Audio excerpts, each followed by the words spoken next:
Hello, and welcome to the Attractive Christians podcast, where we make Christianity a little less repulsive and a little more attractive and beautiful. I'm Annie, one of the producers. As you can hear, the Attractive Christians team is a little bit busy this week, so Ethan picked a fave for us. We first posted this episode about 20 weeks ago, and in it, Ethan talks about the Reformation and the ideas of Martin Luther. So I hope you enjoy.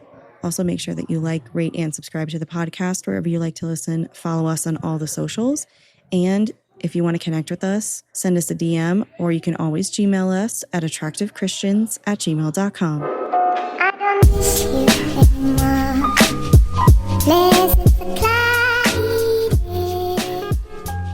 What is up, models? Welcome back to Attractive Christians. You guys are awesome.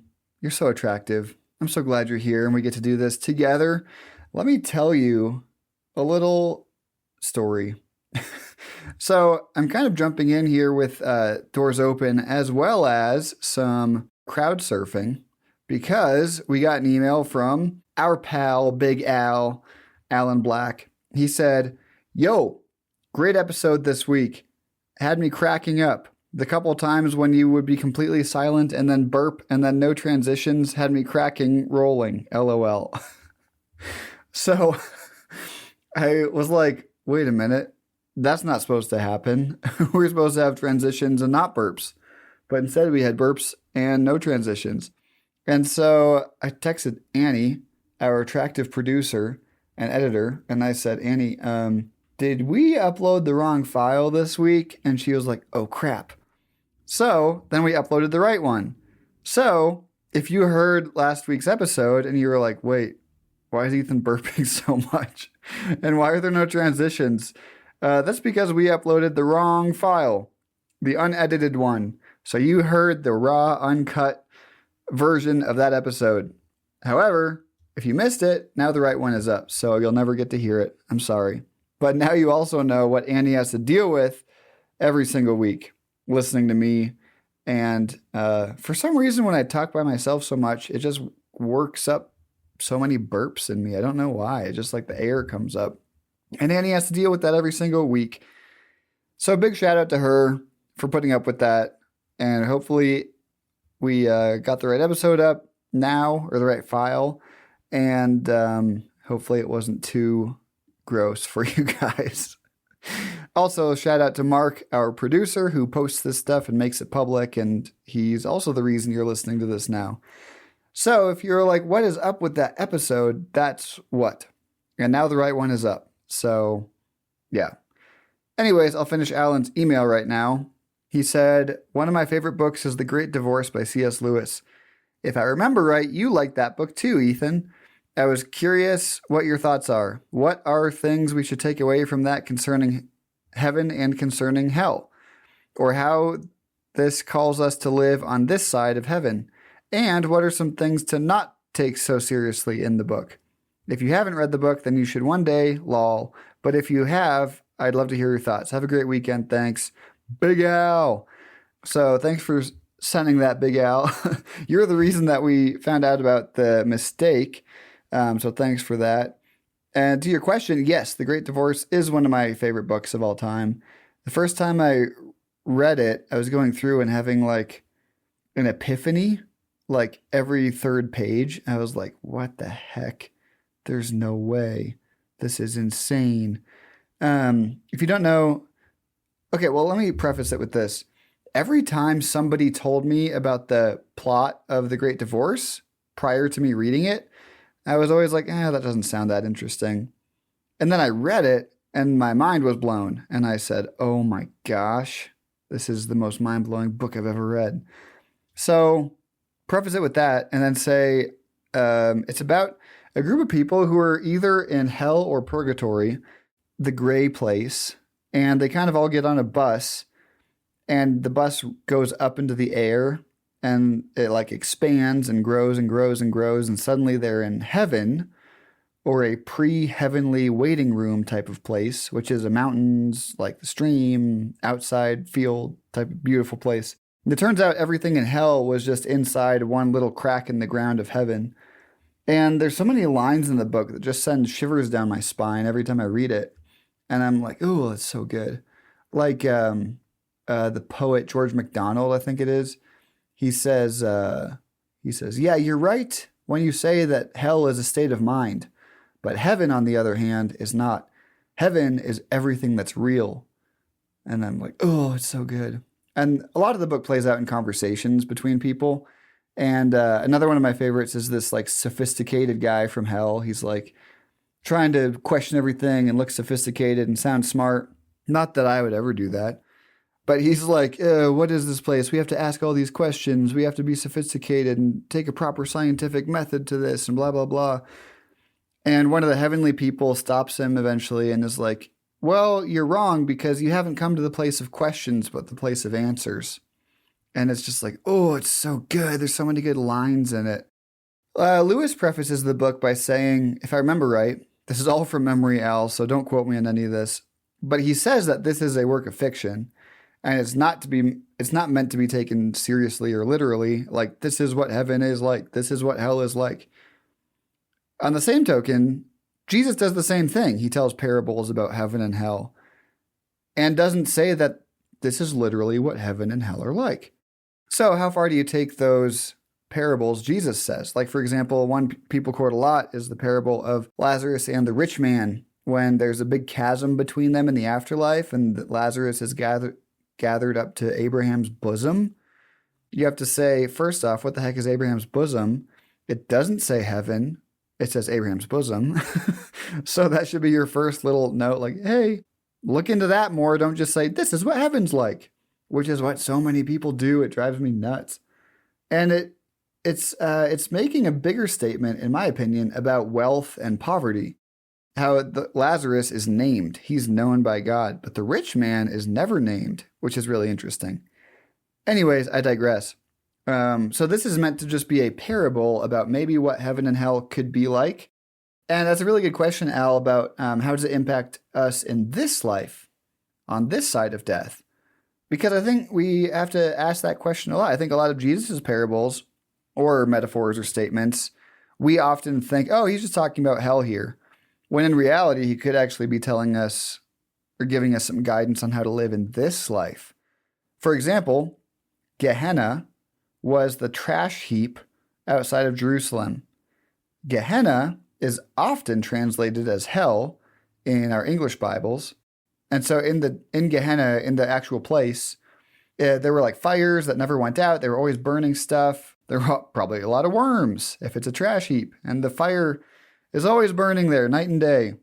So when Jesus says the worm never dies and the fire never goes out night or day, it's like, yeah, everyone would have been like, oh yeah, Gehenna. Yep. That's what happens there. So when Jesus says certain things, I have to go back and find exact examples of this. But when he's like, don't let your life become Gehenna, it's like, well, yeah, I don't want my life to become a burning pile of trash. Like, we literally use the same phrase today when we say, my life is becoming a dumpster fire. You know, that's literally what Jesus is saying. He's like, if you do X, Y, and Z, if you, I don't know, lust or chase after things that are worthless or money or whatever, your life will become Gehenna. Okay, well, he's saying your life will become a living hell or a dumpster fire. So it's all worth looking into more. I'm not going to make a definite statement. We should definitely do some more episodes on heaven and hell or the afterlife because I love talking about that stuff. My short answer that I always give people is 80% of what you believe about heaven and hell probably doesn't come from the Bible. It comes from a combination of pop culture, but primarily Renaissance artwork and literature, like John Milton, Paradise Lost, and Dante's Inferno, or the Divine Comedy. So the whole idea of the 7 circles of hell, the 7 circles of heaven, all that stuff comes not from the Bible, but from those guys. Also, Hieronymus Bosch's paintings of hell, like, hey, this is what hell's like. There's little demons poking you, and fires are burning all over, and it's just an awful place to be. Like, what we picture when we think of hell is probably Renaissance artwork. So all that stuff is worth looking into. But I really like how Lewis develops the idea that hell is everything that's meaningless and not worthwhile and small and insignificant, the things that will blow away in the end. And yet people hold on to them so desperately and so violently and refuse to let go because they think they know better than God. And they're like, this is what I need. My intellect will save me. My pleasure will save me. My ego, my pride will save me. Whatever. So definitely a good book. Highly recommend it to everyone. This is probably more than you bargained for, Al, when you asked me about it, but it's such a great book. Anyways, speaking of that book, let's move on to Rex. Rex. Okay, this is kind of going to be a weird Rex because it's not one specific thing, but just today I was listening to several different podcasts which were all interviewing the same person. I kind of went down a rabbit hole, if you will, and I think it's really, really fascinating and worthwhile to do it. There's this lady named Yeonmi Park, Yeonmi, Park is her last name. And she escaped from North Korea when she was 13, several years ago. And she wrote a book about it and did a bunch of podcast interviews. And a lot of them were with comedians. So they're like a combination of heavy and funny. But her story is crazy. How she escaped North Korea into China by agreeing, her and her mom had to agree to sell their bodies into trafficking in order to get out of North Korea. In other words, it was a better option to sell themselves into human trafficking than to stay in North Korea. That's how bad things are in North Korea. And it just shed a light on this, like how they had to eat rats and grasshoppers for most of their lives, and how people are so malnourished and so hungry. And she's like, the unbelievable thing to me is that you don't have to worry or wonder where food is coming from every day. Because a lot of the people interviewing her are like, we can't believe every single day you had to hunt for cockroaches or crickets or rats, to eat. And she's like, nah, I can't believe you guys just have food. And it's crazy, the story she tells and the way that she grew up and the way she had to escape and she came over to the States and obviously is a huge proponent for the United States of America, since compared to where she was living, it's opulent and free and gives its people a voice and they can speak up.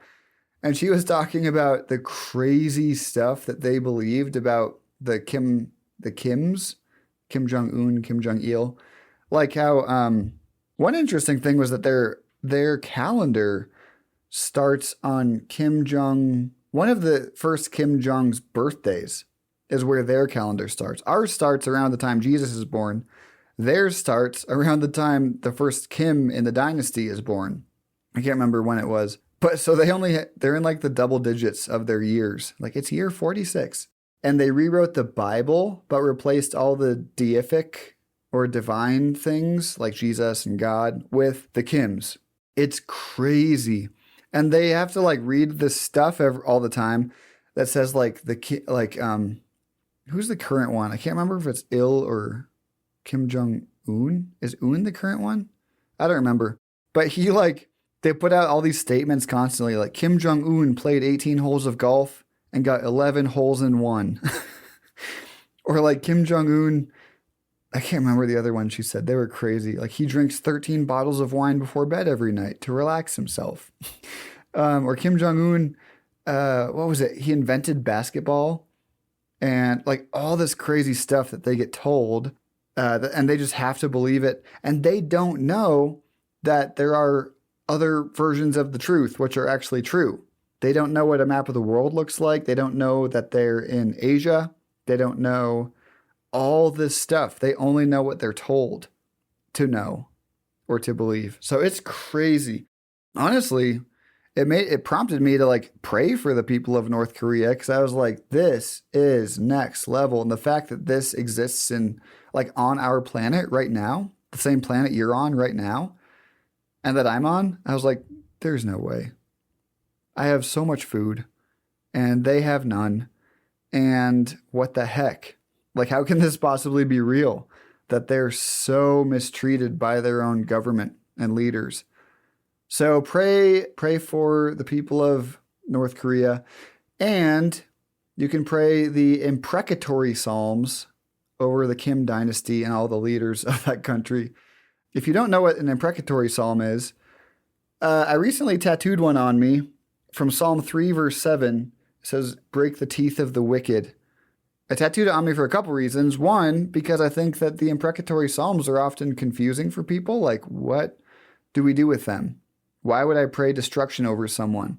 And it's like, well, a couple reasons. One, because when you pray something like this, i.e., break the teeth of the wicked, like I have tattooed on my arm, what you're saying is, I'm not going to go break their teeth. I'm giving it to God to take care of, to go and break their teeth, right? Vengeance is his, not mine. I'm not taking it into my own hands. I'm giving it to him, but I'm asking for this to happen to this wicked person or these wicked people. And I also tattooed it on me because, with a hammer next to it, because I keep telling people the Psalms is the songbook of the Bible, and you only get 3 chapters in before it gets so heavy metal. The third song, in the book of Psalms is so heavy metal. Break the teeth of the wicked. I love it. So I tattooed that on me.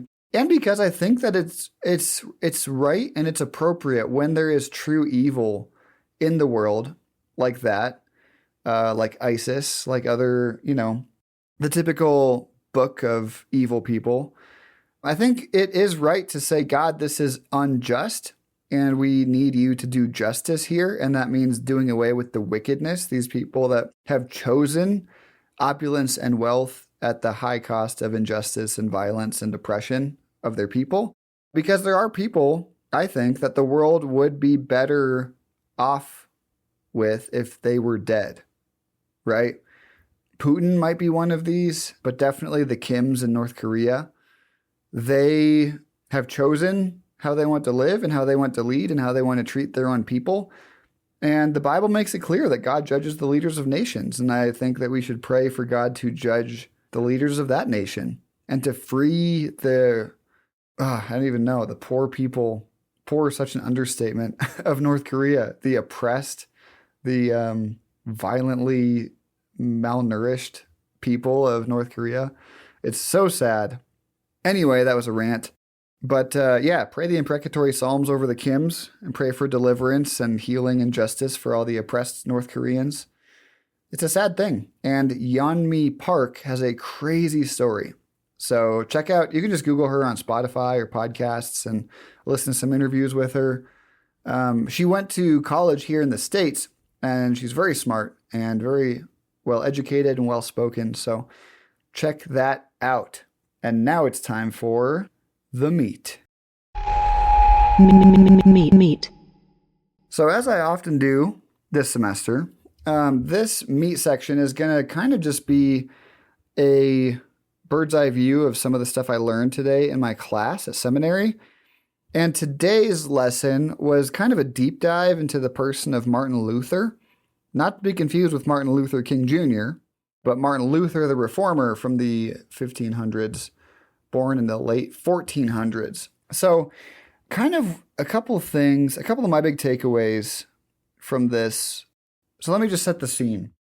100 years before Luther, so in the 14 teens, there's this guy named Johann Huss, Huss. And he tries to reform the Catholic Church. He's like, hey, too much stuff's going on.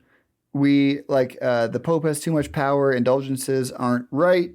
And what was the other big thing? I don't remember. Anyways, so Huss is about 100 years before Luther. He tries to reform the church. He speaks up against the Pope, and he's like, hey, I don't know about all this. And he gets burnt at the stake. And that's how he dies. He's executed. So fast forward 100 years, and in that 100 years, if you're familiar with your history, think about how much has changed. I'm just going to rattle a couple off. One, in 1492, we all know that date, Columbus sailed the ocean blue, right? So Columbus goes and discovers the Americas, and they're like, wait, there's people out there? Like off the edge of the earth where we thought they were just monsters? It's kind of as big of a surprise or a cosmological shift as if we send Elon Musk to Mars and then we hear back and he's like, hey, there's people up here and they're just chilling and living. Like, that would be mind blowing. Would it necessarily change our theology, or would, I don't know.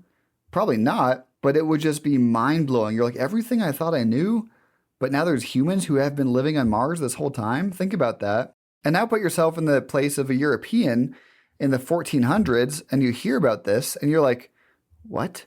There's like other places as big as us, and there's just people living over there? It's mind blowing. Granted, they may have heard it from the Norse people, because the Vikings apparently went there in the 1000s AD. But still, they're establishing trade over there and going back and forth, and now it's becoming like a real thing. And you're like, what the heck? Bigger than that is Galileo proving that we have a heliocentric galaxy, that everything revolves around, not galaxy, what's the right word? Solar system. That everything revolves around the sun, not the earth. And suddenly everything that you thought you knew about the world and the way it works is uprooted. And of course, he's condemned as a heretic.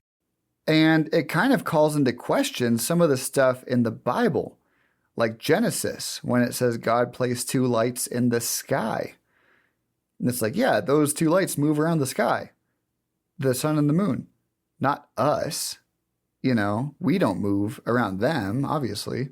So things are starting to shake up. So they have cosmological shifts, as well as the Black Plague started in the 1200s and then was revived several times, wiping out like a third, possibly more, over the couple centuries between the 1200s and the 1400s or early 1500s. So the people in that time think that they're living in an apocalyptic period. Like, everything was being destabilized for the first time and the longest time. There was social mobility. People can move up and down the social ladder because so many people got killed by the Black Death. So think about that. If half of the United States right now just died, like, think about how many jobs would open up. It's like, oh, I can get a better job because they need workers here, and I can go pursue this. And I can, like, if half your population dies, it sucks for the people who die, but it also is like, oh, now there's actually some opportunity and some social mobility. So you can kind of see why there's always like these James Bond villains who are like, we must kill half of the population. But I'm not saying to do that, but I am saying that's what happened during this time in like the early Renaissance, early to mid Renaissance period. So these people believe they're in an apocalyptic age. There's so much happening. Their paradigm is shifting.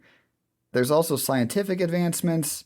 Like, the scientific method is beginning to be teased out. And they're like, how do we learn about the world that we're in? All this stuff.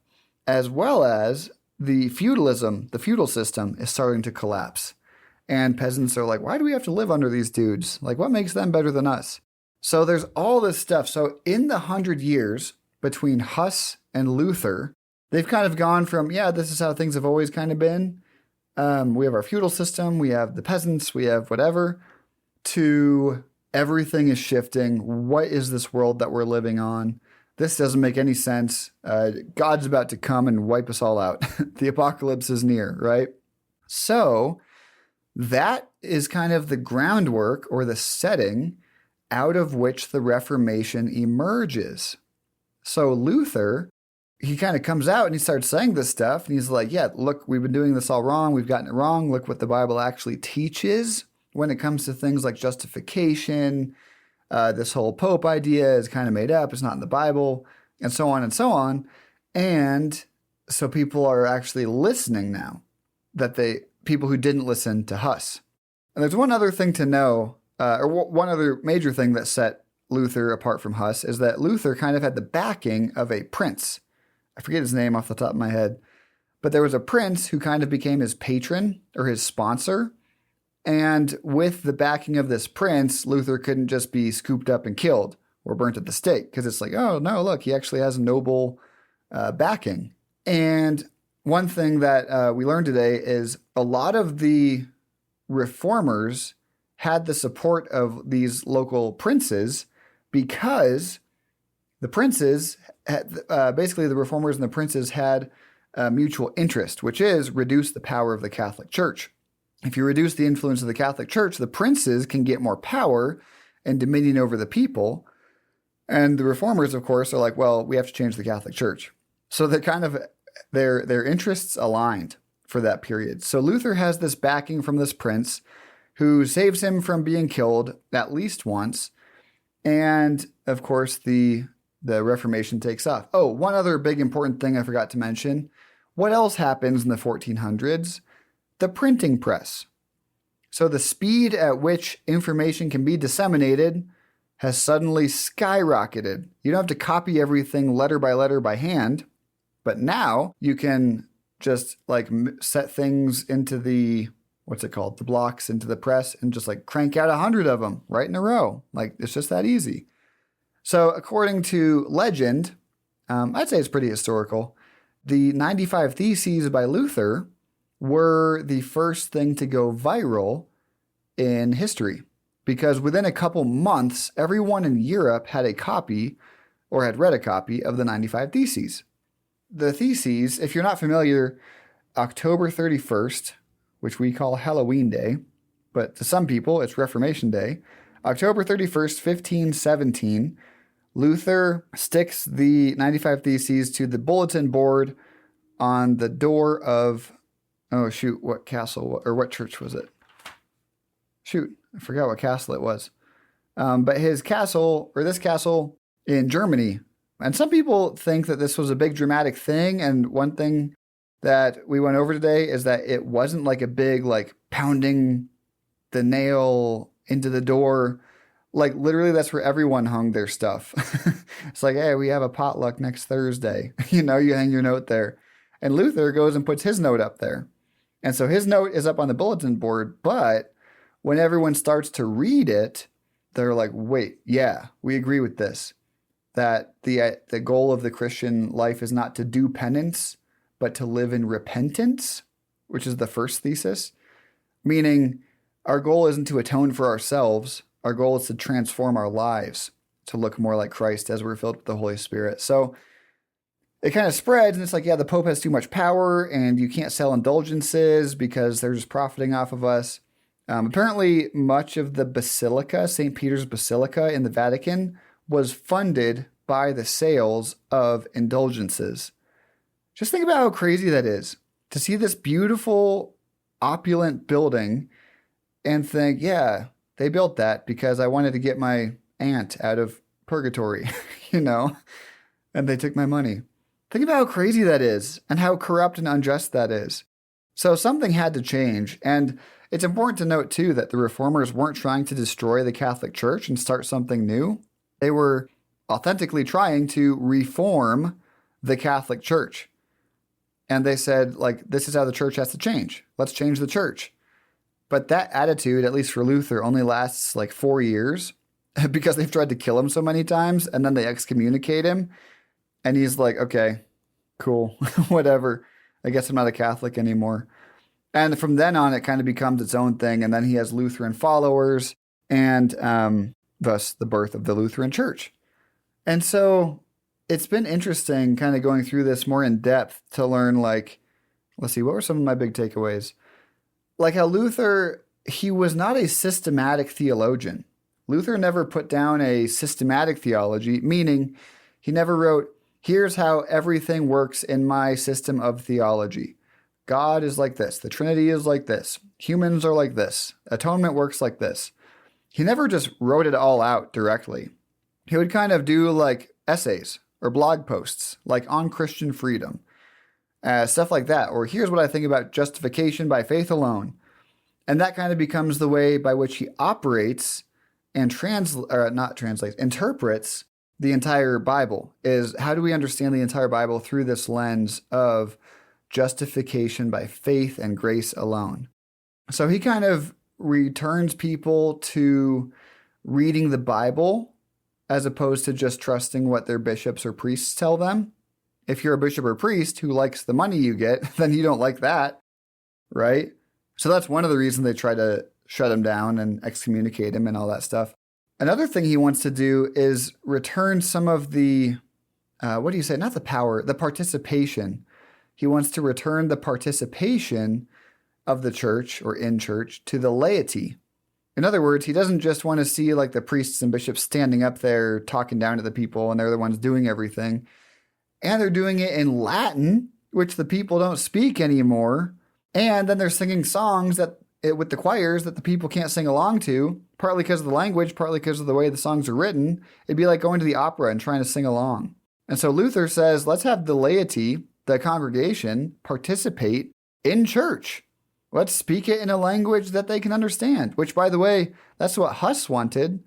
And that's why he was burnt at the stake for saying, hey, what if people understood the words we're saying in church? And they're like, burn him. How crazy is that? So Luther, he starts writing songs that everyone can sing, not just the choir. And that means that they're written more plainly. In English, they're called plain songs. He wanted us to sing plain songs and not these operatic types of choir pieces. So he wants to reduce the influence of bishops and the Pope and the leaders of the church and elevate the laity, the lay people. So I feel like I've gone on so long about Luther already. I might wrap it up soon, and maybe we'll do a second part on Luther. Let me know if this is interesting, if the Luther stuff is interesting, if you're like, who is this guy? I don't get it. Well, he's the one who kind of colloquially drove the hammer into the Catholic Church. And if you're not Catholic today, it's largely because of him or because of Zwingli or Calvin or one of the other reformers. But Luther is probably the most influential reformer and one of the earlier ones. So there was a lot of reform happening all over Europe about that same period. A lot of them knew of each other.